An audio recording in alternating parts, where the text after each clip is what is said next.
There are a Um, couple good Nebraskans. I know a few. anyways, He's awesome. He's probably CU's greatest quarterback of all time. Definitely. No, no, yeah, no. Well, and some people might get Definitely. upset about that. I think he's the best passer. All, I all mean, Best credit passing to quarterback. all credit to who's Cody next? Hawkins. Hey, who's Clearly, Cody next? Hawkins. Yeah. No.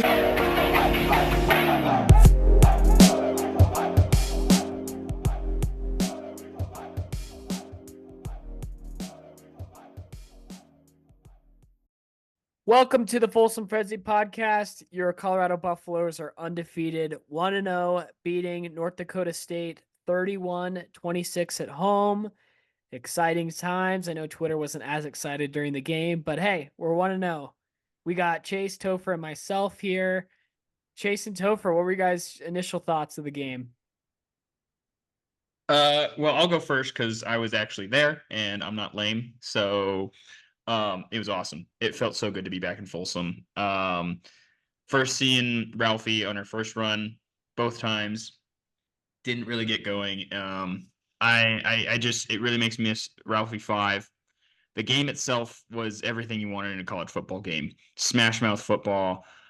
You saw Shador get much better protection. You saw how explosive our wide receivers could be. You saw adjustments from the defense. And then you saw a classic clock management blunder. It was everything that it makes me happy about being a CU football fan. So just feels so good to be back. Ecstatic that we're 1-0. Thank God we did not lose that game. Not only for the Twitter aspect. One thing that I do want to, this is not a planned segment, but I think at some point a conversation needs to be had about Ralphie 6. We have the most exciting team in Boulder that we've I added had it.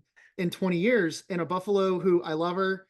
I will always love every Ralphie. I will never speak badly about any Ralphie except for what I'm about to say, which is Ralphie 6 clearly does not want to be there. And you know what? That is okay because she will get a great retirement. But compared to Ralphie 5 that came charging out onto the field, like I want my team to start like Ralphie 5 wanted to start. And that's a whole nother whole nother conversation. But in general, we disrespected North Dakota State. That's my big takeaway from this. I think that is a really good football team. I think that is a team that is probably going to be in the championship game. I got told that by friends right before the game, and I kind of rolled my eyes because I was like, well, I heard that North Dakota State kind of stepped back. We were wrong. I think that is a very good team. I think that is a very good win. I think that team would have beaten a lot of other FBS schools. So really glad we got the win. It was not pretty, but you know what? Sometimes sometimes it doesn't need to be pretty. We got through it, and I think it's time. Hopefully that woke the team up, and we're going to be ready for Nebraska. Yeah, just to cap it off, my thoughts to kind of echo what you said, Chase. North Dakota State is a very good football team. They are not the worst team we're going to play. Any win against a really solid team like North Dakota State is a great win. We're 1-0. I know Buff Nation was a little upset that it was a close game. I was too. I was stressed all game.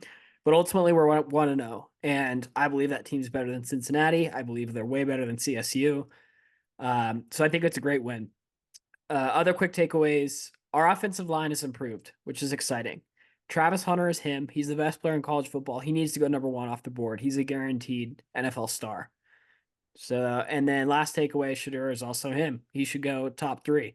He should go 1 and 2. Travis and Shador, depending on if the team needs a quarterback. It's going to be an exciting year because we have the best passing game in all college football. But with that, let's talk about non-football things really quick. I added Ralphie to the agenda, Chase. Let's discuss New Jersey's, Stripe Out, and Ralphie in any order. Give me your guys' thoughts. All right, I'll start off on the jerseys, and maybe I'm going to get absolutely lit up for this. I just want the classic jerseys back. I think these are cool. These are for people that we're polarized on them. I think it's a cool attempt to incorporate what they did a nice job of doing, what Nike did a nice job of doing in our basketball uniforms. I love the fact that they're trying to use the flat irons. It's different. It's cool. I think if you were a Prime fan that just recently came into Colorado, you would love these jerseys. There's nothing wrong with these jerseys. They are very cool. I just think that our originals are a perfect jersey, and at home don't need to be changed up. I get that the Prime is different. He's bringing in different things. I don't hate them, but and as long as we don't bring back another silver uniform ever again, I'll take it. But I don't know. I wish it was just the classics for the first home game, but maybe I'm just an old boomer that's grumpy about it. Tote, did you? I I have a love the feeling that you might be jerseys. on. Oh no. I love the jerseys, but I appreciate your sentiment though, right? I love the classic look. On my semi-pro team, I let my favorite jersey combo is when we go black helmets, white jerseys, black pants. And I wish we did like a gold helmet to really look like the Buffs. But I love that white jersey, black pant combo. Like I remember so many football games of seeing the Buffs in black and gold pants or white jerseys, black pants. Like those just resonate with me. And the gold helmets are a classic look. I really, really, really hope next week we don't deviate from that. Next week I want to go into Lincoln and I want to have gold helmets, white jerseys, black pants. Let's keep it traditional. Let's keep that rivalry alive. It's keeping the way it looks. But to the New Jerseys, I loved it. The gold numbers looked awesome. The flat iron aspect into it, amazing. The white face mask highlight to go along with the flat iron highlights, amazing. So I like it, but I understand where the traditionalists will come from. Yeah, I like both takes. I'm kind of in the middle. I'm not a big jersey guy. I don't get super excited about jerseys. Like, let's just play football. I generally liked them. I was nervous that Buff Nation was going to hate them. That was just what I was worried about, that they would suck. And I liked them. I do like the traditional look. I hope we do have a gold, black, gold uniform combo somewhere in there, which I bet we do. Initially, when I saw the pictures, I thought they were okay, but I thought they looked pretty solid on TV. The gold really popped. So I enjoyed them. What I about thought it might have been. I mean, they might have been reflecting the stripe out, right? And I guess we can pivot to that. That's why yeah, I thought maybe they did that jersey combo. Maybe I'm wrong, but I thought it was kind of to pay homage to the stripe out, which I think they did a pretty good job with, considering I didn't feel like they really advertised that as well as they probably should have, because those are one yeah, of those things where you'll get clowned, if you don't pull it off. And I thought it looked pretty good on TV. It didn't look unanimous. It didn't look maybe like the Tennessee checkerboard or some of these other schools do, but considering it in my memory, it's one of the first times we've done it, if not the first time. second time. Second time, I thought it looked pretty It good. failed the It first was time. it was bold to do it for the week one game, but it sounded like it worked out. So It I looked thought it looked awesome. cool on TV. Yeah. Yeah, and Chase, you're in Big Ten country. I believe when big time schools actually do a stripe out, they give shirts on every single seat. I wish CU did that, but we don't have the money to do that. It also kind of bothers me that the whole section is one color, because that's literally a third of the stadium. But I'm happy to see it. I don't think CU did a ton of themed color games before the student section was born, back when we were there in 2013, 2014, 2015. We initially did the first whiteout. And then they always did blackouts and the gold rush, but it's fun to see that they're trying different things. So I thought it looked pretty solid on TV. I was very bummed that it wasn't a sellout. You could see the section on the northeast corner. 220. Yeah, Yeah, section 220. wasn't full, which kind of sucks. It's a failure of the primary Yeah. market. You got to lower the ticket prices, the single game ticket prices. You do that, it's going to fill up. And the other component is you had a lot of students that couldn't get into the game, and my sister's an undergrad there right now, and apparently the get in process for the students was horrific. So hopefully, the athletic department, we used to have to literally, the C unit was kind of born with chalking and trying to almost beg people to come to games, and now they literally It's true. cannot manage so it's a great problem to have, but you got to find a way to get it done safely and more efficiently than it was done this past week. But I'm sure the athletic department will rise the challenge on that. But some growing pains that we weren't used to, and it's a blessing to have too many students. So It's such a blessing. To give perspective to maybe the newer fans, back 10 years ago, they could only fill one section in the student section. And that was at the end of the first quarter. Like we and tried to do that, Jake, because you tried to do a card stunt and literally couldn't, because there was not enough students in two sections, let alone they've expanded it now. It's what, like maybe seven sections? Yeah. Yeah, we tried to do a card stunt in one little section. The card stunt was about half the section and couldn't fill enough students. And that was like well into the first quarter, I think. Maybe at the end of the first quarter. But CU's really come a long way, which is fun. Yeah. But I think, Ralphie, yeah. did you have one more thought? No, I was just gonna say, I think, we kind of talked about Ralphie. I don't think I'm alone on that island. But if you guys are ready, I think we can transition into the game. And I know the first topic is the O line. I just want to remind everyone. Really quick, one thought on Ralphie. Sure. I want to add, I saw a lot of people complaining that the Ralphie Corral, is that what it's called? The Yeah, you know what I'm out in talking front of about? Dwayne. Yeah. Yeah, like pregame Ralphie would come out, you could take pictures with Ralphie, and I honestly don't have a problem with that because you got to take a step back, right? You want to have Ralphie. And if Ralphie freaks out at one corral and hits someone or like tries to escape, that could be the end of Ralphie, right? People are gonna freak out, and I'd rather have a slow Ralphie than one that's chaotic, right? I think Blackout Ralphie 5 was perfect. Hopefully we can She find will. another Ralphie similar to She will her be at the some greatest point. Ralphie of a generation. Like, there was a video posted of her, one of her runs in 2017, all the way to the 10 and back. Yeah. Yep. And this is our Ralphie, so I know we're biased. I'm sure we have listeners who are like, "Go to hell." Ralphie 3 was my Ralphie. She was the best. Every Ralphie is perfect. I Ralphie think 3, that that's was the a peak. while ago. That's Ralphie 3, Ralphie 4, bring them all. Love them all. Ralphie 6 does not have the heart. It's time to hang him up. Time to move on.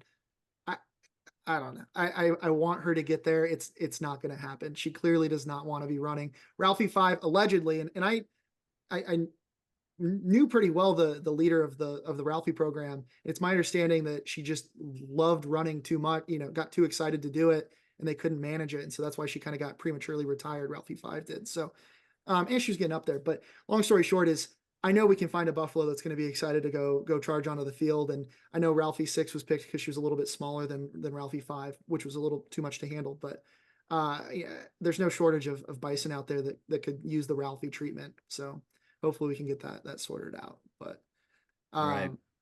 well, I had my sick transition into the O line, and it was brutally murdered by Jake. But I just do want to remind everyone last week before the season started when we did our preview, what Sreya said. It's too bad he's not here. Is we don't need a good offensive line. We need an offensive line that is a C- offensive line. I think we've got that. I don't think this is an A+ offensive line. I don't even think this is probably a B average offensive line. This is an offensive line that is good enough, and I think I'm really excited about it.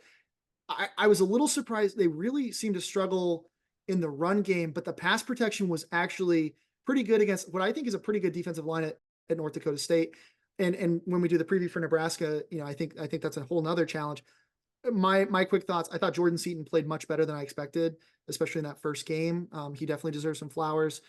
I think we're going to struggle all year in the center position. I don't know. I think it was Zelinskis that started at center, right? I as far as weaknesses to have on the O line, center is the best place to have it, right? You can have guards come help as long as you're not snapping the ball all over the place. That is the place to do it. You're rarely going to have a nose tackle that can get back there and sack the quarterback, but it really does hurt you in the running, and it's going to really hurt you when you need to get 1 yard, and that was unacceptable. You should be able to go for it. I think and we'll talk about this more, but Coach Prime made the decision and got kind of grief by the announcers, if I remember correctly. But 4th and 1 on our side of the on the field, and we went for it. You got to be able to get that, especially against a team like North Dakota State. That was a statement. The fact that we didn't get it is embarrassing. I don't like snapping it out of the shotgun. I think you need to just do the quarterback sneak and run through. But otherwise, like I think the offensive line had a C+ game, and as far as I'm concerned, that is all right. A C+. Yeah. Wow. Yeah. I That's disagree too. brutal. That's an exceptionally low grade for what I saw on film. And at I agree no with point did they Topher here. dominate I mean, what was so dominant? We ran for like 40 How many yards. sacks did we give up?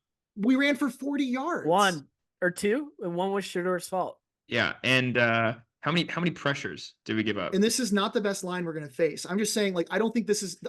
Let me change that. I don't think this offensive line is going to be the strength of our team by any stretch. I think this is an okay offensive line. Obviously. I think this is an average offensive line, maybe, probably slightly worse than average.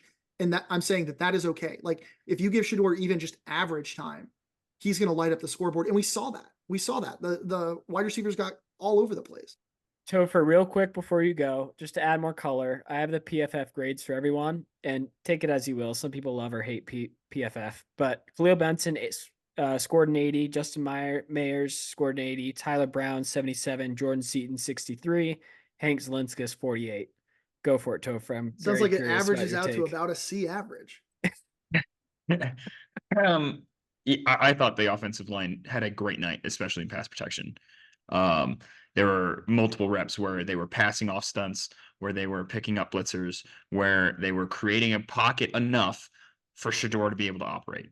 And the level of the difference is night and day. And we saw the effects from Shador. Now, I don't see us being a run strength team, right? Like we got beat on those short yardage situations, and it wasn't just Hank Zaliskas. Benson got beat multiple times on the run. I don't know if he was just having a tough night or what, but it was like 2 reps in a row. He'd get stood up and shed like he wasn't even there. And then the other one is Will Shepard did not have a great night blocking. And right, I know we're going to get to the wide receivers. A lot of the other wide receivers were helping in the run in the blocking scheme. He had 1 rep, that 4th and 1, where he just missed the DN completely. And it's like that's your guy. You have to hit him, and you're part of the O-line blocking scheme at that point. And that forced the run back into a clogged area. He hits that, it's a gap. We're going to get that yard. So there was definitely improvement that can be made, but I was blown away by how good we were in pass protection on Thursday night. Yeah, I agree. I was excited because this O line looks a lot better than last year. I wouldn't give him an A. I wouldn't even give him a B plus. I'd probably give him a B. I think the issue with running, my issue is the play calling. North Dakota State called a great game, and I don't think I said that in my intro, but man, if you want to know how to call a football game, look at that film because they did such a great job on the play call, just mixing up play action, throws, runs, option plays. I think that was the difference and why they were so close because of the play calling. And I thought our offensive line was pretty solid. Like Topher said, 1 sack, and that was because Shador was hanging out there for a bit too long and got sacked. And then also, I agree with you, Topher. The big hole, I think, is Hank Zelinskas. We'll see if they rotate anyone there, or maybe he just had an off night. Who knows? But yeah, overall, I was fairly happy with the offensive line. Running game sucked, for lack of a better word.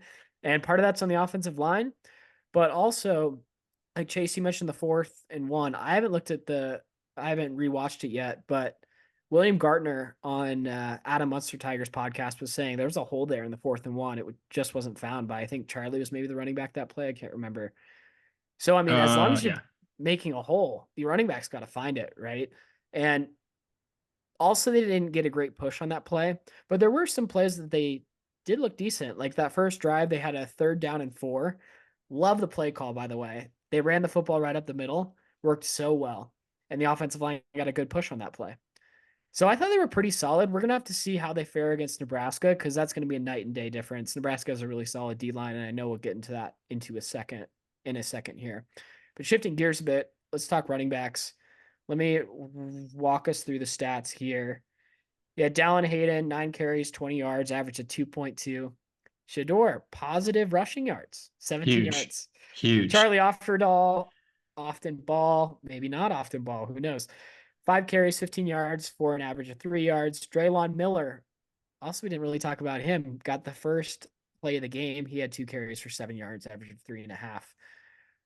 In terms of longest rushes, they only had about 5 yards each for their longest run. Guys, how was the rushing? So I mentioned last week, I thought, Dallin Hayden's going to be a big factor. I still believe that. I think the explosiveness is there. Maybe I'm just gaslighting myself or I want to defend the take, but I think it's going to get there. I think we need to commit to trying to establish the run, but that's also going to require, like, I didn't love the schemes that we ran. I would like to see some more like, I formation running and more power running and committing to it. Like if you're going to do it, committing to it. I think part of it is that, like in that 4th down play, you're taking it out of the shotgun. Like that's just not, in my opinion, that's not a smart football move. Like snap it under center and go take it. Like if you're going to punch them in the mouth and go take it. Like there's no reason to be in shotgun. And a lot of people might disagree with that, but I just think, like, if you're going to try to slap them in the mouth, like do it. Don't try to get cute. Don't be snapping it out of the shotgun and then getting stuff like that. And even if there is a hole, it's tough to get your guy, there in time to take advantage of it. So, I mean, I think it'll get there. Coach Prime in his press conference after the game said he wants to commit to, trying to further establish that run. I think it will get there. I just think it was a disappointing game. Part of it was we just had to spin it. And frankly, when you have the weapons that we do, I don't blame them. One quick shout out. I am so glad people are really upset when Pat Shermer got the OC job.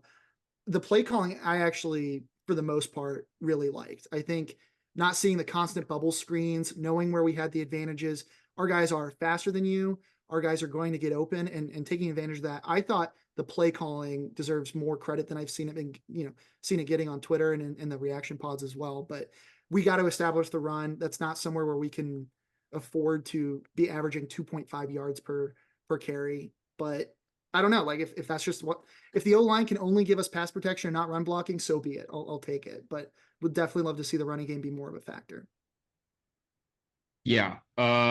So my take that the running backs are going to be the biggest factor, that aged like milk.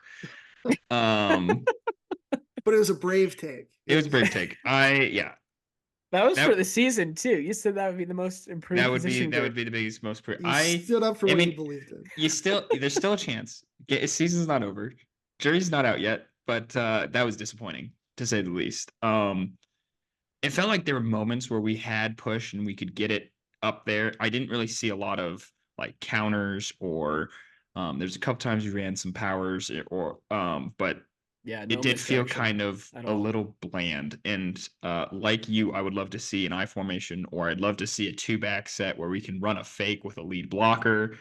And I think that's just an integral part of having an offense. I can also see how we look at our advantage with North Dakota State and like, we don't have to run against these guys because of how advantaged our wide receivers are over them.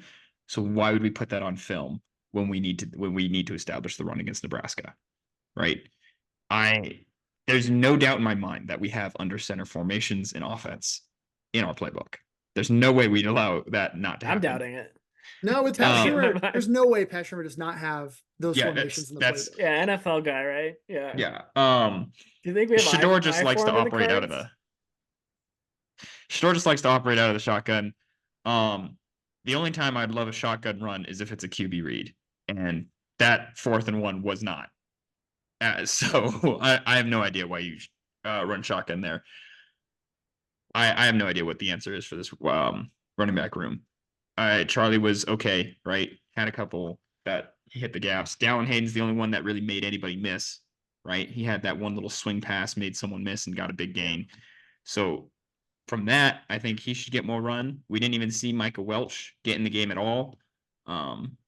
I think we're going to see more creativity this week, and I really hope so. But if it doesn't happen, then we're just going to let Shador spin it every time.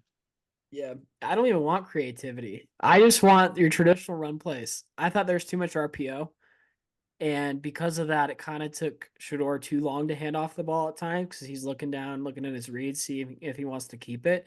And I think that delay really did not help our running backs. Yeah, same thing with doing the shotgun runs, a lot of draw plays, and at that point, your running back's not running downhill. It doesn't give him a lot of time to gain that speed, which I think also hurts him. And one other little thing that I don't think I've seen anyone point out yet this week from Buff Nation, one thing that kind of bothered me is Shador didn't sell the pass much during your straight handoff plays.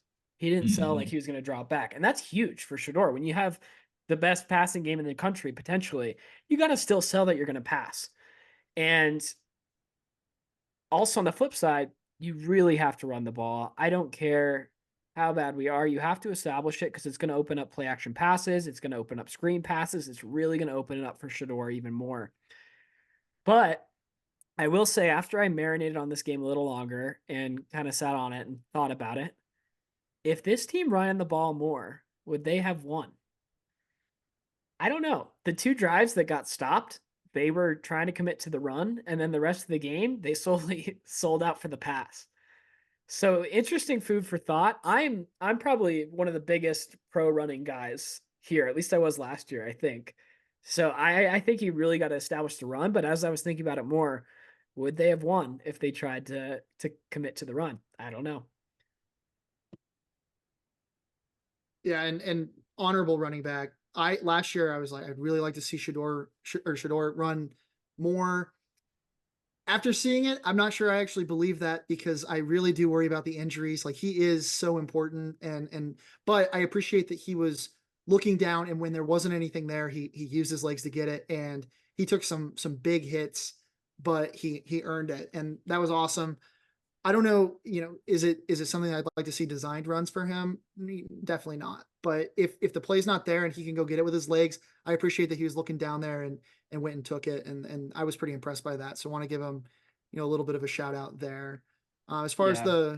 Real quick, while we're on that topic, this is kind of related to running the ball. I think Shador needs to slide more. yes, 1000%. Man, is he a warrior? He, like, Sefa Lufau has always been the biggest warrior of CU football. Shadur's given him a run for his money.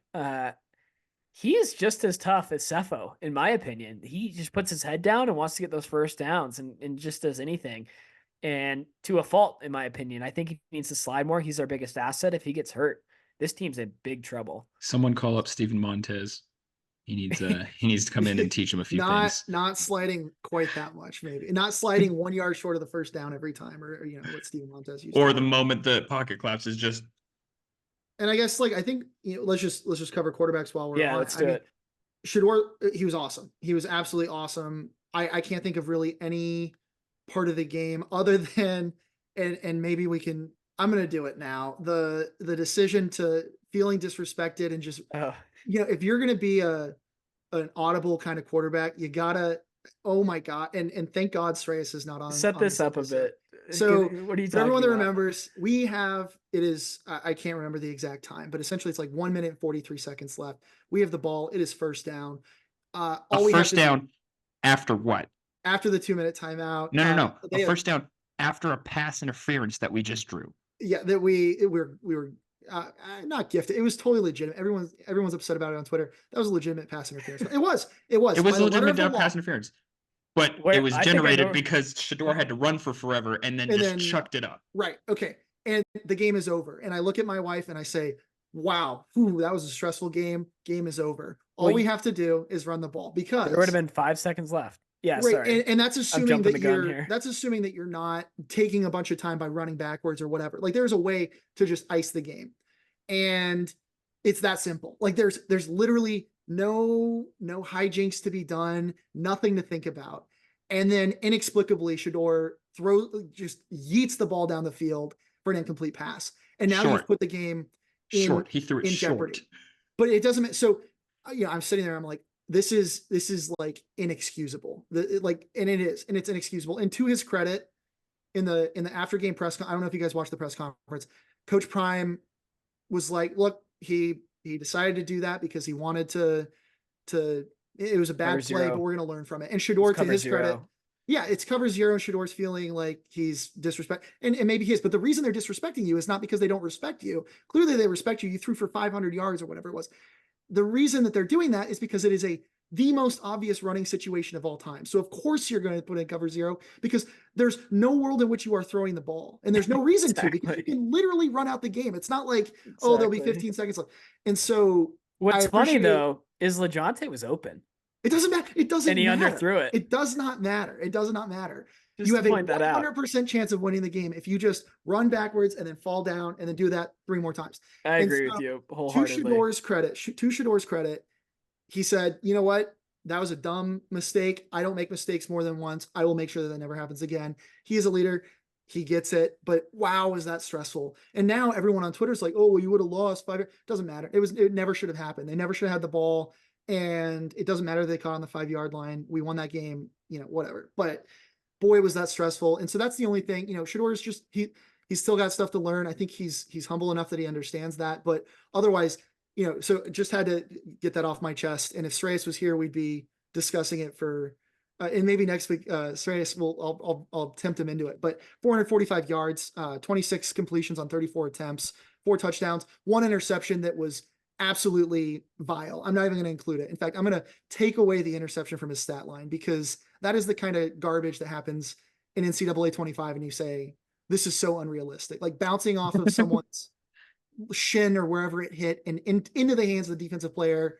It's just like, if you want more proof that America was trying to undermine the University of Colorado at Boulder. Like, I don't know what else can convince you. There were a couple of glitches in the game. What can you say? Yeah, and I, big fan of the glitch that went our way. And we'll talk about that on wide receivers. But what an absolutely incredible night. And frankly, I was thinking about it in our lifetime. I don't think we've ever seen a complete quarterback performance like that. I mean, that is top to bottom, absolutely spectacular. TCU. He threw some balls short, which whatever, ran for his life. He went out there, earned it. He extended plays. He had downfield vision pretty much the whole time. When he needed to run, he did. What an absolute, on national television, spectacular performance. And he deserves all of the credit that he's getting. It was absolutely phenomenal. And I hate to spoil it, but if I remember correctly, he's not even our Q Wealth Management Offensive Player of the Game, because that's how good this offense was in that game. But absolutely spectacular performance from the quarterback. Did you read his stat line? 445, 4 touchdowns, and a half an interception. 0 interception. Really quick, going back to the end of the game, I just have to give this one more thought. How much of that is really on Shedeur? I know he audibled, but if you're the coaching staff and he has a microphone in his helmet, you have to be, we're running the ball 3 times this drive, no matter what. So I put a lot of the blame on the coaching staff for that, and some of it on Shedeur. For the pick or the no, long pass? I'm saying the long pass pass on. Oh, okay. Could have run it out. Yeah. I just had to add that. Like, even you got to keep that under control. The O-line and everyone should have been like, whoa, no, like, no. Well, the O-line couldn't. Like, when he audibles, as soon as he audibles, everyone should have been like, Travis should have been like, someone should have called timeout. Stop. Yeah. And and if it had worked, it still would have been. It still would, like, even if we complete the pass, we should still have been talking about it, because it is the only way that you lose that game, right? In the same way that was it Miami against Georgia Tech last year, where they end up fumbling it because they didn't just kneel the ball. And so, like, when you have a game won, just win it. Like, there's no reason to get cute. Just, it's game over. Whatever. We'll move on from it. But Shedeur, he's a beast. He's the best quarterback in the country. Carson Beck did not look that good for Georgia. I think he's definitely the top quarterback in the country. He needs to go 1, and if not 1, 2, and Travis needs to go 1. He's unreal. He just, like you were saying, Chase, he does such a great job of looking downfield the whole play. And he loves to extend plays quite a bit, which is good and bad, because he finds guys. It's great. Like in Jimmy college. Horn, with his speed, he's able to get open when the play's extended, and it's just a great job. And he does a great job looking off defenders as well. I think there was, which throw to Jimmy? There was some throw to Jimmy that he looked off a defender, and it worked perfectly. So his football IQ is off the charts. I trust him with audibling. It seems like they are giving him a lot more freedom to do that. It's funny that I said that after I was yelling at him for audibling. But in general, I trust him with audibling. He's a really smart kid, really talented athlete. What more is there to say other than he's awesome. He's probably CU's greatest quarterback of all time. Definitely. No. What? And some people might get upset about that. I think he's the best passer. Best passing quarterback. All credit to Cody Hawkins. Clearly, Cody Hawkins. It's definitively Cordell Stewart. There's no question about that. Hagan won a national championship, so he might be in the conversation. But yeah, Shedeur hands down. One point of one negative thing I want to point out of Shedeur, and this is gonna be a really hot take. I was going back and forth with the T-Cal on this on Twitter. I'm curious what your guys' thoughts are, but I think Shedeur talks too much shit. I think he made some first down and got in the face of some North Dakota State player, and I'm like, don't throw the flag. Don't get the flag. Don't get the flag. You can talk smack, but just don't get in the guy's face to get a flag. We saw a lot of that last year. He got a bunch of flags. And I'm all for playing tough. I'm all for not being a pushover. If someone like pushes my quarterback and draws a penalty for some late hit, I'm fine if the offensive line comes in there and maybe pushes them back, right? In the right situation, you can send a message, but when you get a first down, when it's a close game and you're just talking your shit and you're about to draw another flag, I don't know. We need to press the brakes a bit. I saw that. If you put up that stat line, you can shoot someone for all I care. If you throw for 445 yards and 4 touchdowns, talk it after the game or talking to the right you can spot. execute don't draw someone. A flag. I don't care. To his defense, he did not draw a flag. He didn't draw a flag. I I think know he he toes did the drop a line. flag, so He toes the line really, really yes, he well. did. And I But think like last year that's he didn't a couple times, and that worries me a bit. and I do think there is and we'll talk about this in just a second. There is a Sanders who needs to clean it up because Yeah. it's seriously costing Yeah. the team. And we'll talk about that in just a second. But it's not Shador. If that's what it takes to put up 445 yards, 4 touchdowns, so be it. I don't care. And let's transition to wide receivers really quickly because you're Well, talking about extending Topher, do plays. you have any thoughts before we shift? And one other thing we didn't even talk about was the drive at the end of the first half. What a methodical drive, a bunch of out routes, just playing the sidelines. I'm surprised North Dakota State didn't, And run curls and flats on the sidelines just to cover that. But what a great job. And Topher, play with me. You can come back to quarterback, but off the extending the plays, like I think the wide receiver room deserves a lot of credit for not giving up on plays that look broken, because you see that in a lot of teams that don't have, great leadership, great wide receiver corps. Jimmy Horn is always running and looking to get open 100% of the time. And Topher, you were in the stadium. I'd imagine you see this with the entire wide receiver corps. It's kind of hard to see on TV, but those guys are always working to get open, always trying to give Shador new opportunities to get the ball out. And so if he does extend the play, he's able to keep his eyes downfield, which he deserves a lot of credit for. Oh, absolutely. And our wide receiver core, not only are they athletic and fast, they block really well, right? I want to give a shout out to on Jimmy Horn's touchdown. It let me ties in the quarterback and the wide receiver play. That was an NFL caliber throw. All right. The pocket was collapsing. He was ready to take a hit. He read the defense, saw that the middle safety was coming up on Travis on his deep dig, and knew that Jimmy Horn was going to be open on the post. So he just let it rip as he was getting hit. Floated it there perfectly. He's in stride and down the field. And on the rewatch, you can see LaJohntay Murray run ahead of Jimmy and make sure he took out the angle for the only guy that could catch him. That is winning football plays all around. Also on that play, Dallin Hayden picked up a linebacker that had 5 yards head start, full sprint at you, right? This guy has weight and now he has speed, and he just took on the block and bought Shador an extra second and a half, which is all we needed to spring a touchdown. That is game-winning plays on 3 levels of football, right? Or 4 levels of football. O-line did a great job creating the pocket. Running back picked up the blitz. Shador stepped up in the pocket and took a hit, and Horn was able to get it and run, and then Wester was able to just finish it off. Unbelievable. I can't say enough about how well that all tied in, and that one play encapsulates how hopeful I am for this offense moving forward, because that on all levels, that's coaching combined with talent, and that's exciting. Yeah. Yeah.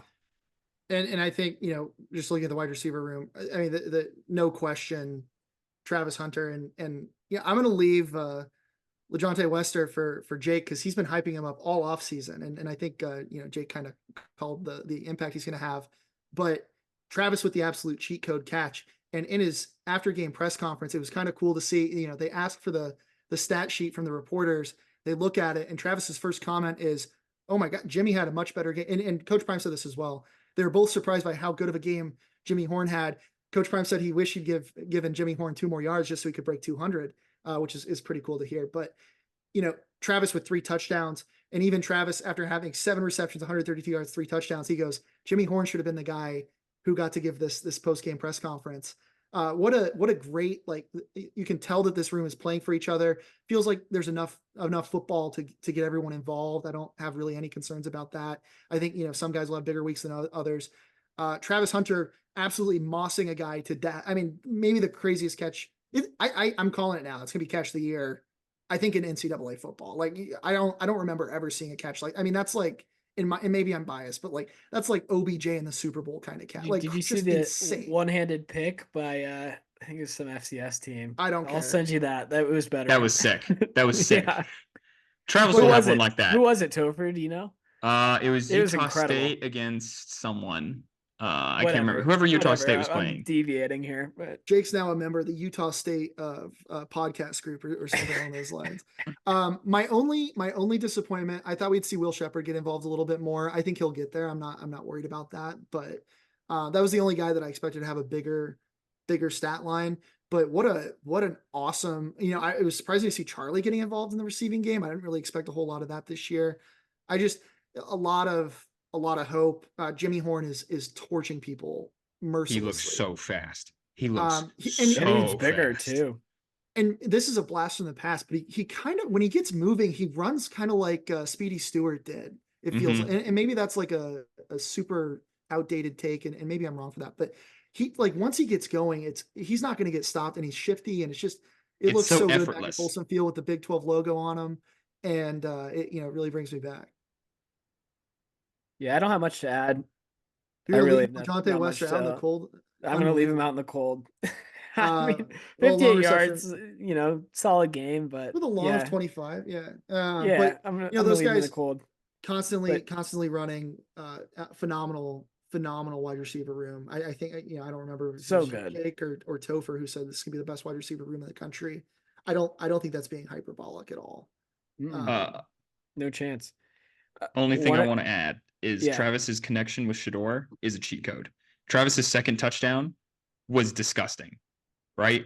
Like he's running a hash fade, and both of them know I'm going to go back shoulder, and like instantly, Travis is able to stop his momentum, Oh let the yeah. DB just blow right by, and he's wide open.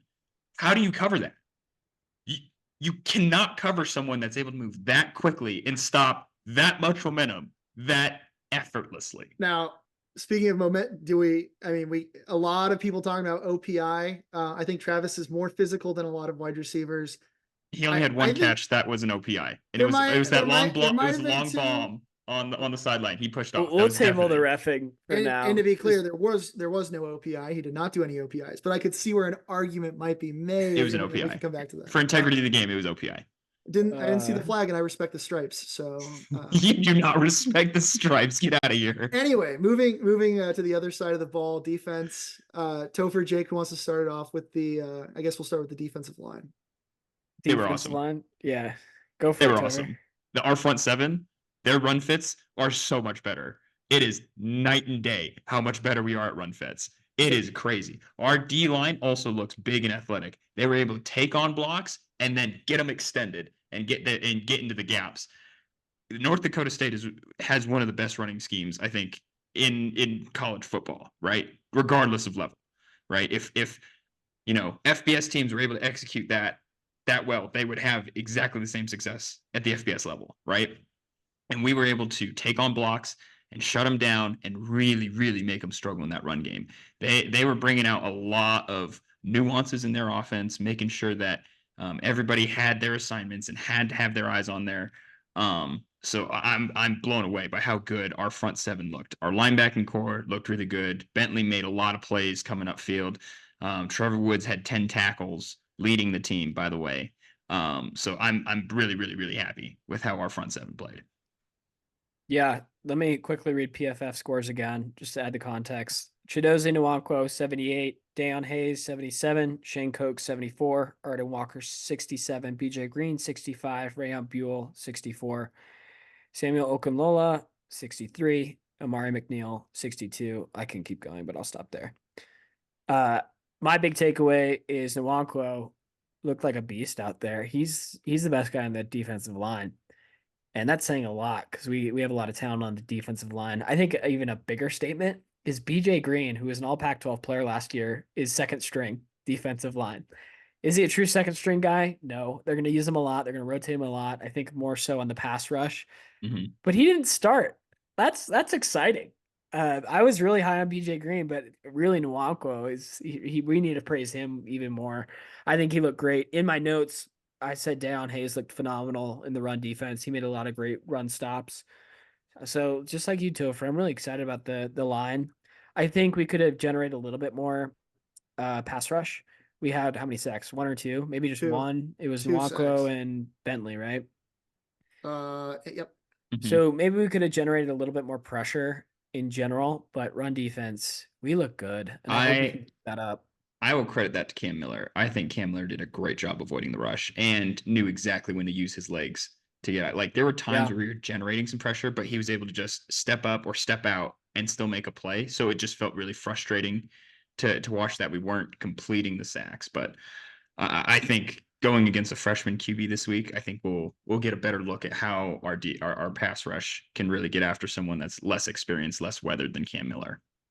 Yeah, and I think, all things being considered, considering how bad we were against the run last year, I will take a defensive line that is much, much improved against a very good running team. That is, like Topher said, definitively the strength of North Dakota State. People before game 100% expected North Dakota State to try to, punch us in the mouth on the running game, and they just never really established it. I don't really remember them ever making a big run and play pretty much the entire game. But the lack of pass rush is a little concerning, especially against a team like North Dakota State. That I think that is very important to be able to get moving in the Big 12 in particular. I think we just need to be able to make guys force a decision, because some of these quarterbacks are so talented, man. You give them the time, they're gonna hurt you. And we can use this to transition into linebacker. We are getting killed in the middle of the field. So great job on run defense.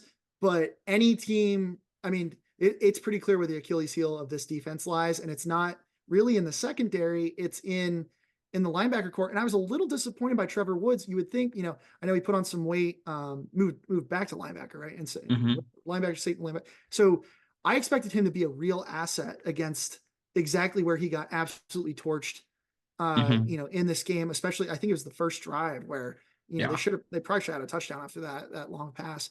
And so that needs to get worked out, because Trevor Woods did not have a bad game overall, but that pass protection in the middle of the field cannot happen, because, even if you remember last year, that's how Colorado State really picked us apart for a long time. And teams are going to watch the film and know exactly where this weakness is. And I don't know if it's a scheme thing as much, maybe you guys might know better than I, but it's a little confusing to me. I did not expect to be beaten up that badly by North Dakota State. And I think that's going to be an issue, probably for the rest of the season moving forward. Yeah. Do you guys remember, was that play a zone? It looked like he was almost in it. Oh, it was man. It was man. Okay. It was man, and Trevor was undisciplined with his eyes. Gotcha. He had the running back, and then he looked right at the quarterback, and he got right across his face. That's a great point. And this is 100% Topher's take during the game. The linebackers were biting too much on the play action.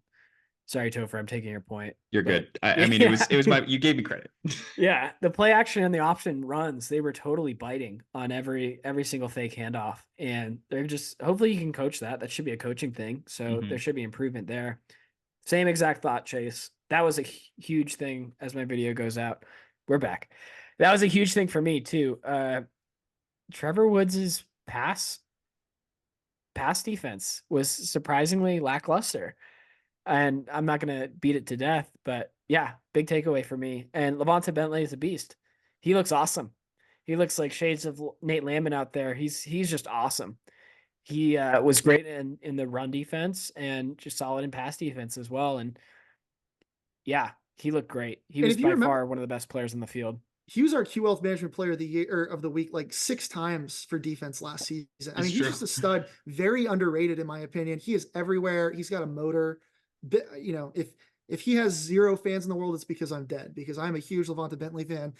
But one more quick point, as far as like overbiting by the linebackers, I do wonder, if you did the scouting report, you knew they were going to try to hurt you with the run. I wonder if it was just a coaching decision of, what, if they beat us in the middle, so be it, but sell out on the run. They are not going to beat us on the run. And if that's the decision, that's okay by me. Like, I get it. That's the only thing I can think of, because they really were, they were really ready to stop the run, and they looked great when they tried to run, and we took it away. We made them pretty much one dimensional, it felt like. But I don't know, like we gotta improve that before, really before Nebraska. So hopefully, that's a scheme thing. Maybe that's a practice thing. Hopefully some film will help them with that, because it's going to hurt if you're giving up chunk plays constantly in the middle of the field, and you cannot give up time of possession like we did in that game.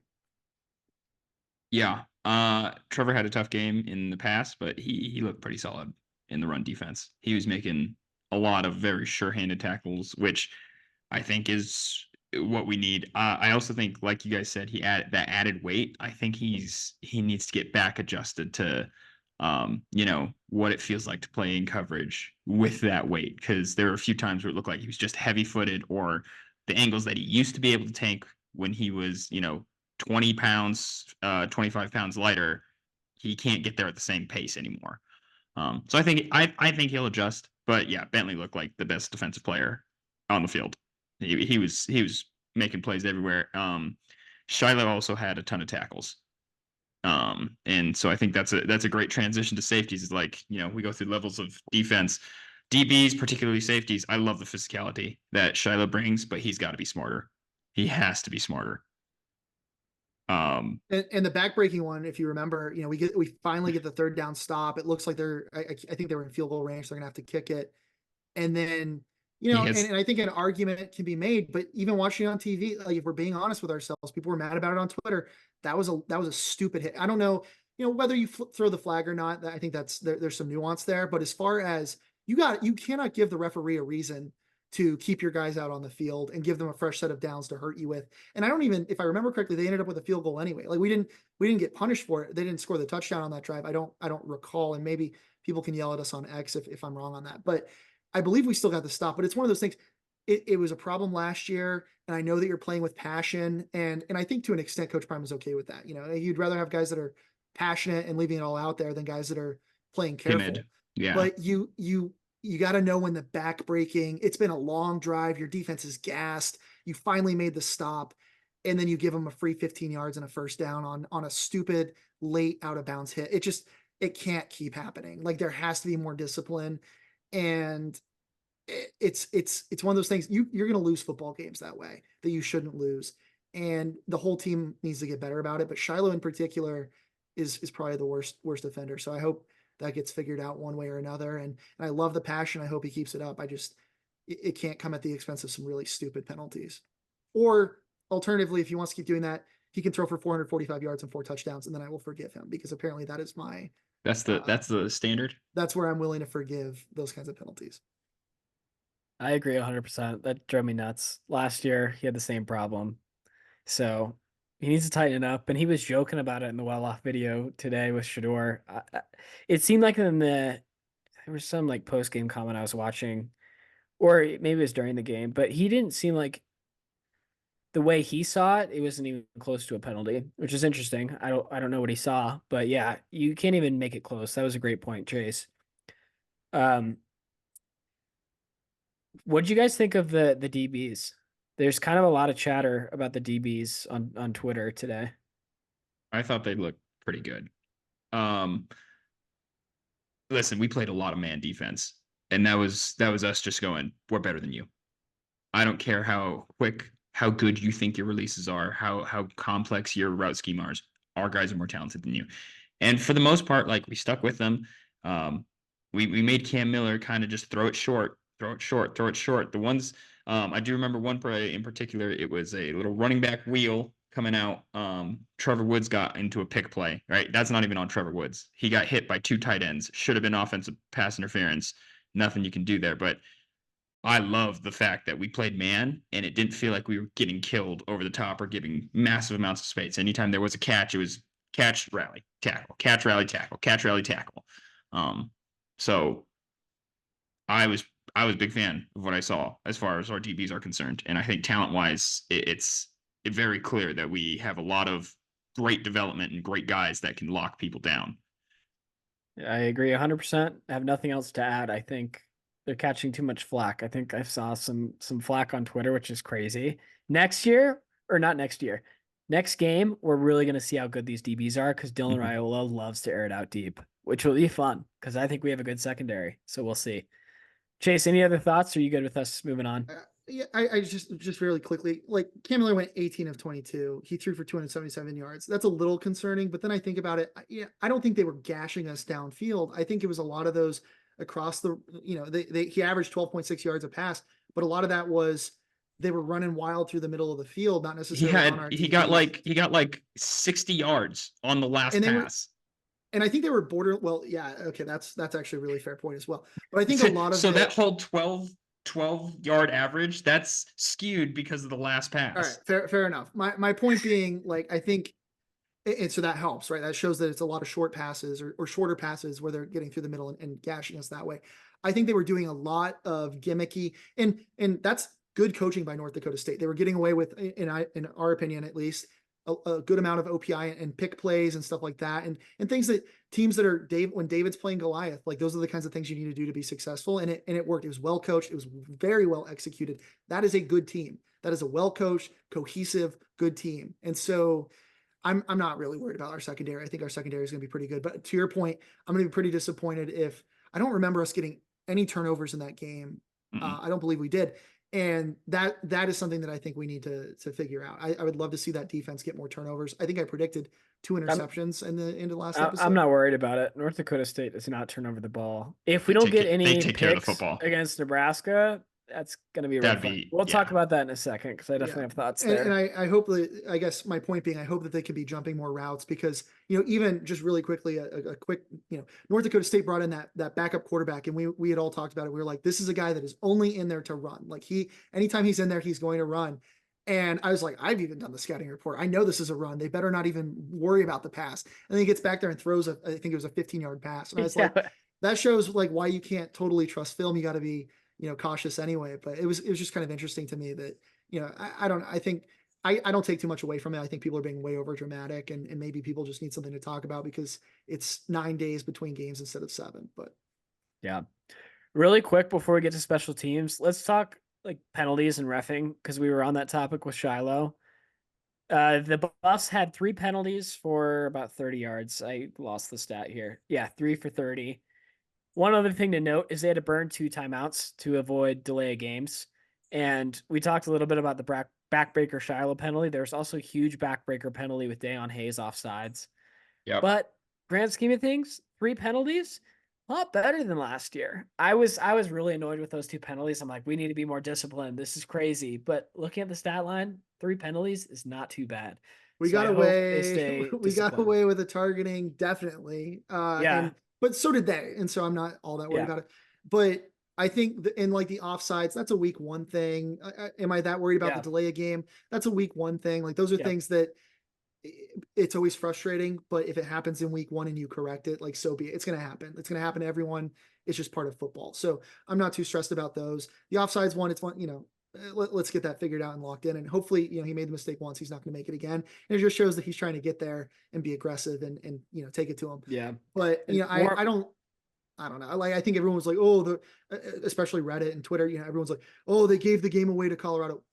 BS. Absolutely not. Like, there's just Colorado was the better team that game. And everyone on Twitter that was butthurt about it and saying that we weren't is just not watching the football game. So agreed. I don't think the game was stolen from anyone. There was missed calls on both sides. It's week 1.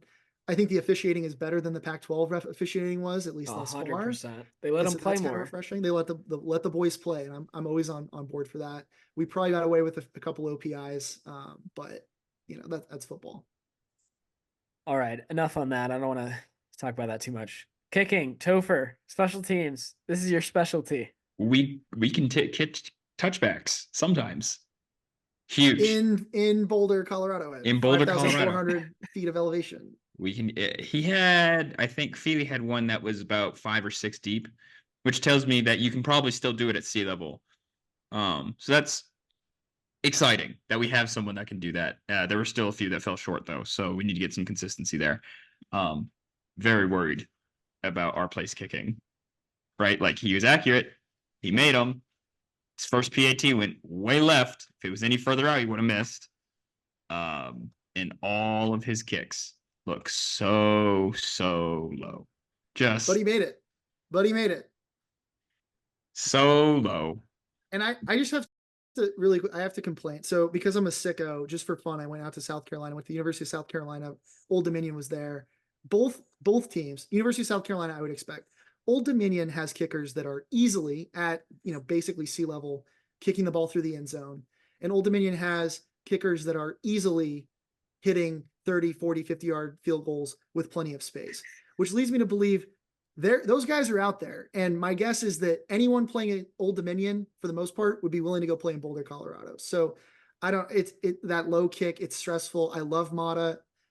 Please give me a reason to be a fan. I am begging you, like, please give me a reason to keep believing in you. He doesn't miss. That's your reason. Until he misses. But he didn't until miss. he gets one. When he gets one blocked, I'm out on Mata. But he didn't. But he did. So until he's out, until this for this week. Can I quote you, Chase? Can I be on the hot spot here? He said, like, in our group chat, at what point can we stop pretending that Mata's good? Do we have to wait until he's no longer a buff? I just thought I that was hilarious. I just he's such a good kid, and I so want him to succeed. And I do he too. made all of his feel, he did it. So I He can't. got the job done. He did the job, and you know what? Until he gets his kick blocked, he's the guy. But that was a 27-yard field goal, and it looked like a high school, like a middle school kid. Like we gotta, and I don't know, and to be I fair, think any maybe Power something went 4 wrong with team the would have snap. blocked that. Any Power 4 team would have Maybe blocked something that. went wrong but they didn't. But in that game, they did not block it. To be clear, nothing went wrong. I watched the snap. I watched the whole. That's one of my main things. When I'm in the stands, I get my binoculars out to watch that operation because that shit matters to me. I need something to, but I am a Alejandro Mata stan until given a reason not to Let be. go of hell. Let go of hell. I also owe an apology to Mark Vassett. I got a lot of flack for this in our YouTube comments last week. Mark Vassett had a pretty good game, both punts within the 20. Wasn't very busy that game. I'd like to see improved punting, but I think he's getting there. And so I owe him an apology. I will go on the record. He played well that game. He did his job. So, everyone in special teams did their job this week, and because of it, we succeeded. So can't be too can't complain too much. Cool. Any other thoughts on the game? One thing I have that I totally forgot to mention with Shiloh is he had a really dumb penalty, but he had a really smart play, faking the injury. What a pro level play. I You mean love Shador? it. Yeah, I think it was Shador. Shador No, faked the Shiloh. crap. No, Shador faked the crap. It was Shador. I'm Yeah. willing to bet both my kidneys. It was Shador. It was Shador. But it was And on defense. Nope. No, it was The right offense after was sitting the there fourth waiting for the measurement. Yeah. And then Travis was out there signaling to the defense, like, get out here now. Shador goes, oh, crap. I think my calf is cramping. Yeah. Ah. It was Shador? I thought it was Shiloh. It was No, it was Shador. Shador. And we have a Love group it. chat. I We have love a it. group chat, and one of the girls in there was like, "Oh my god, I think Shador is actually hurt or someone," and we were all like, "He's not. He's totally fine." And I am an honest man, so I will say, if any other team had done that, I would have been so spitting mad. Like that is one of those things that people absolutely hate. But when my team does it, it is a smart football play, and it absolutely was. Like, I believe in my heart that he had a cramp. You'll never convince me otherwise officially that he did not have a cramp. He looked like he was in a lot of pain, and it just happened to be in a time where we really needed to get the defense out on the field. And it was a smart play. Is it a high class play? If you're injured, you should go down. Like I think that's the classy thing. That's the standard. Yeah. So we want to make sure everybody's safe. But shout out to Shador for giving the defense, or excuse me, not giving the defense time, making sure that he was healthy before he went off the field. So you know who else does this? Jokic does this, right? Don't hate the player, hate the game. Yeah. Right? Oh, we need more time so that my coach can watch the replay on the Jumbotron. Oh, my shoe is untied. Let me just tie that real quick. If you don't like it, be like the NHL and add an embellishing play. That's totally allowed. But until that happens, yeah, that's allowed, and it was great. If you're hurt, you should get the care that you need. So shout out to Shador on that. Shout out to the training staff for being so attentive and getting on that. And right away. While we're just on this rant, Jake is furiously looking through Twitter to prove that it was actually Shiloh, but it was in fact Shador. That was fine. That was a little earlier. Now I'm furiously looking through Twitter for the next segment. One more thing on the game. We got to talk about FCF schools because I don't think they get enough credit. Topher wanted to bring this up, and I think it's a great point. But before we get into it, there is some random guy, Bill Conley. Is he random? He's not random. Created a listing ranking all teams from 3 different levels, I believe, FBS, FCS, and whatever levels below that. I don't even know. But in that ranking, for context, Colorado is ranked 61st. So the 61st best team in the country. That includes FBS. South Dakota, or FCS. South Dakota State was the number 1 FCS school at 50. North Dakota State was at 62. 1 spot below Colorado. He thinks they're the next best team after Colorado. And then for some other context, who else was I going to share here? Gosh, who did Oregon play? Help me out. Idaho. The Vandals. I can't find them. And Jake, I'll They're buy going you to be some way time. down there. Yeah. They're going to be way down there. I will buy you some time, Jake, while you find that number, because I Buy would me like some to time, remind guys. one of our greatest haters on X is basically Colorado football's greatest haters on X for whatever reason is Oregon football fans. And you would think that they would be too busy with the Big Ten to continue this on, but they are so obsessed with Coach Prime. And I don't know if it's because the eastern half of Oregon is full of basically the Ku Klux Klan or what's going on, but they are so obsessed with the University of Colorado and Deion Sanders. And the fact that they were like clowning us for, frankly, a close, well-played game against North Dakota State, and then almost lose to Idaho, who is one of, in my memory at least, one of the worst They're terrible. teams. They're horrible. terrible. And Right? Oregon barely got past them. And Oregon's supposed to be a national championship contender this year. And the audacity of them to be like, North Dakota State was the better team on Twitter, or on X, literally hours before they almost lost to They Idaho. were sweating.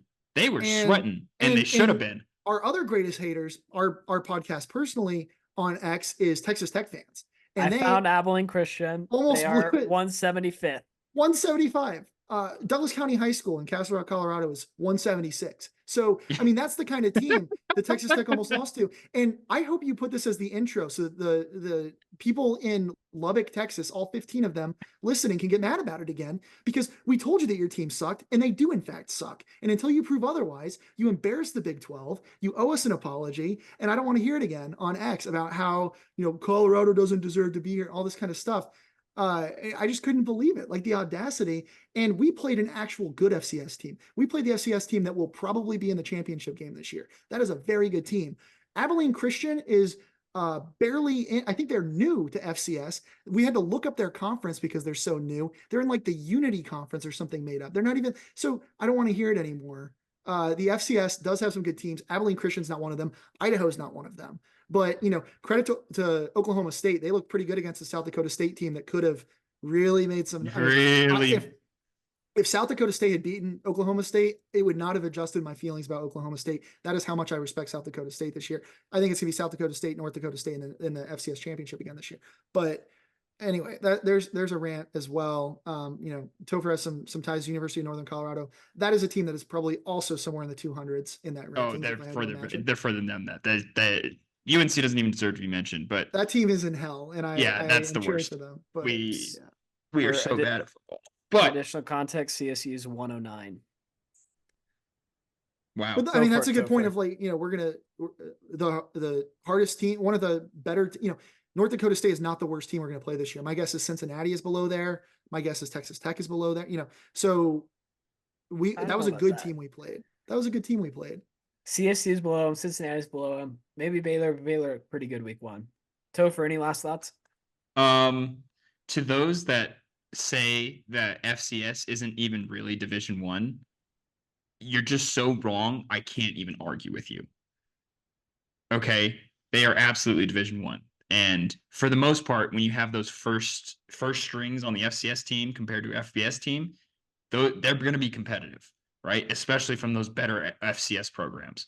So the diminishing of this win and trashing of FCS football, like, you're just showing how you don't know football. That's all I got to say about that. All right. And with that, optimistic, and thank you for listening to the FCS Football Podcast Network. We'll go ahead and do our sponsored segment. Shout out to our sponsors, Q Health Management. Go to qhealthmanagement.com to learn more, but we'll do the Q Health Management Players of the Game. We've done this last year. Thank you for coming back and sponsoring us again for another year. But the Offensive Player of the Game has to be Jimmy Horn. And by has to be, I mean, there's a lot of guys that could have been the Offensive Player of the Game. We thought, just two, but a wealth of options. But Jimmy Horn had an excellent game. There were some concerns about, I think Jake slandered him. Jake slandered him. Slandered when he said that Jimmy Horn wasn't even like top three wide receiver. Yeah, he's like our fourth option. True. We have the clips. So we have the clips. That's true. But 198 yards, a touchdown, and 7 receptions. It could have been Travis Hunter, but we've given it to Travis Hunter so many times that we can't even remember how many times. I was team Travis for the record. Travis with 3 I guess I'm a touchdowns, Jimmy Horn hater. But 198 yards, good for Jimmy. He's been going through it a lot. It sounds like Coach Prime said that his dad was just sentenced fairly recently. So, but very impressive play by him on the field. Yeah, like right before the game. Like literally. Kudos to Jimmy. On On the defensive side, we got to give it to Levanta Bentley, my personal favorite player on the defense. But I also think there could have been an argument. I think Travis Hunter missed all of like 2 snaps the entire game. Like the man is just an absolute workhorse, and never gave up on it. But Levanta Bentley is going to take it this week. And another frequent flyer on our Q Wealth Management Player of the Game list, Levanta Bentley. And then for special teams, Give it to Feely. for the record, I want to say that because I felt bad, I wanted to give it to Mark Bassett after I slandered him. But we have to give it to Feely because we are so excited that someone for the University of Colorado Buffaloes can kick it through the back of the end zone, or at least into the end zone on kickoff. So I got to give it to him. Although, like we said, we are huge Mata fans. He made his field goals. Mata made all of the points that he could of that game. So, a few shout outs all the way around. But those are our Q Wealth Management players of the game.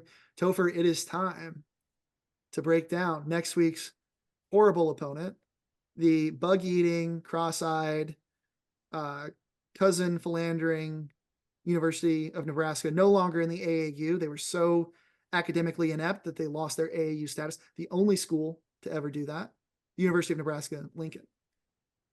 Thank you for that introduction. Oh, and Jake is crying now, thinking about his favorite school being made fun of in our podcast. There are a couple good Nebraskans. I know a few. Anyways. So looking through the film against El Paso, El Paso's D line got pushed around. They got manhandled last week. Every single play, it just felt like they were 2 or 3 yards down the field. Their linebackers, terrible run fits. They overcommitted and got sucked in on counters every single time. I don't know if the defensive coordinator wasn't using the iPad on the sideline, going like, "Hey, guy, stop getting sucked in here and leaving it wide open." Their edge guys consistently got their outside shoulder, blocked, so it left the outside wide open. They ran all over them. I just do not think that the Buffs defense is even anything comparable to El Paso. We're a different caliber of team across the board. Now defensively, the one touchdown that they did score was on a bomb. They played man-to-man defense and they got cooked, right? So I hope Nebraska comes out and they decide, you know what, let's test that man-to-man defense. Please be stupid enough to go man-to-man defense against us. Across the board, I think we're going to get open. Outside of that, Nebraska looked big. They looked athletic on defense. Their front seven handled the run pretty well. It's just really hard to get a read as far as how good these guys are based on the opponent that they faced. The other thing that I will say is their quarterback was making questionable decisions, right? It looked like if his first read wasn't there, he kind of had a little bit of a wide-eyed deer in the headlights look. And he made a couple of questionable throws where better DBs would have caught it. So there's a lot of question marks at the quarterback position. Their running backs were really good. I'm very impressed with their running backs. They can break tackles. They're quick. They can read the blocks. I'm a little bit worried about their running backs. I don't think Nebraska's run scheme is that elaborate or well executed as North Dakota State's, but I think their running backs are more talented. I saw the exact same things, which makes me proud because I think Topher knows the most ball out of all of us. But yeah, my big takeaway is Dylan Raiola is a good quarterback. He's going to be a great quarterback in 3 years, I think. No way in heck is he going to be in Nebraska. He's definitely leaving because he's been to 4 different high schools. So I'd be shocked if he stayed in Nebraska. But he's a really good quarterback, very accurate. He loves the deep ball, but he's also a freshman. I saw the exact same thing, Topher. He made a lot of questionable throws, and I think he's going to pay for it with a better secondary. Kind of looking ahead, I'm predicting at least 2 interceptions from CU. I know we're going to do fun predictions here in a bit, but I think Dylan Raiola is definitely their Achilles heel, at least this season. He's a really talented quarterback. I generally liked what I saw, but he's a freshman, and you can tell. Also agree with you on the rushing game. I was just pulling up the stats here. Emmett Johnson, 8 carries, 71 yards, average of about 9 yards. Dante Dow, 8 carries, 55 yards, average about 7 yards. Granted, CU's a lot better than UTEP. Chase texted me. He's like, what's UTEP on that ranking? And again, CU 60, North Dakota State 61, UTEP 160. So I like that Nebraska blew them out, and I like that CU had a close game because CU's gonna play a lot harder, and I think Nebraska might be a little bit too confident, which is great. Chase?